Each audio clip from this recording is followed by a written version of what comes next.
Solo and नमस्ते साथीहरु, तपाईलाई स्वागत छ आजको यस नयाँ भिडियोमा। म चाहिँ बिफोर एन्ड आफ्टर देख्नु होला कार्टुनिज फोटो यस्तो खालको भिडियो ट्युटोरियल कसरी बनाउनु भनेर। सबभन्दा पहिला तपाईले टिकटकमा जानुपर्ने हुन्छ र यहाँनिर देख्न सक्नुहुन्छ क्यापकट ट्राई दिस टेम्प्लेट भनेको छ, त्यसमा क्लिक गर्नु होला। टिकटक कुनै पनि यस्तो खालको भिडियोमा गएपछि तपाईले त्यहीमा क्लिक गर्नु होला र यहाँनिर देख्न सक्नुहुन्छ युज टेम्प्लेट दिस कार्ड भनेको छ, युज टेम्प्लेटमा क्लिक गर्नु होला फेरि पनि। र तपाईले यहाँनिर तपाईले आफ्नो दुईवटा फोटो चुज गर्नुपर्ने हुन्छ। दुईवटा मैले यहाँनिर चुज गर्दैछु, दुईवटा भन्दा नि एउटा गर्नुपर्छ भइहाल्छ सायद। त्यसपछि तपाईले चाहिँ यहाँनिर एडिट गर्नु होला र यहाँनिर देख्न सक्नुहुन्छ एक्सप्लोडिङ इफेक्ट्स भनेको छ।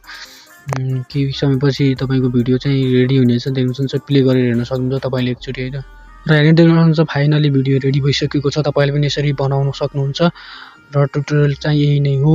र मेरो टिकटकको पहिलो भिडियोमा गएर तपाईले त्यो लिंकमा क्लिक गरेर भिडियो बनाउन सक्नुहुन्छ है त। मेरो टिकटक आइडी चाहिँ गोविन्दा साई 59 गरेर सर्च गरेर जान सक्नुहुन्छ। त्यहाँ तपाईले भिडियो रेडी भइसकेपछि एक्सपोर्ट गर्नु होला। यहाँ देख्न सक्नुहुन्छ मैले एक्सपोर्ट गर्दैछु, एक्सपोर्टिङ भनेको छ। सो साथीहरु, भिडियो कस्तो लाग्यो? भिडियो मन परेको छ भने मेरो च्यानललाई सब्स्क्राइब गर्न चाहिँ नभुल्नु होला। यस्तै खाली म टेक्निकल भिडियो ल्याइराख्नेछु तपाईहरुको लागि।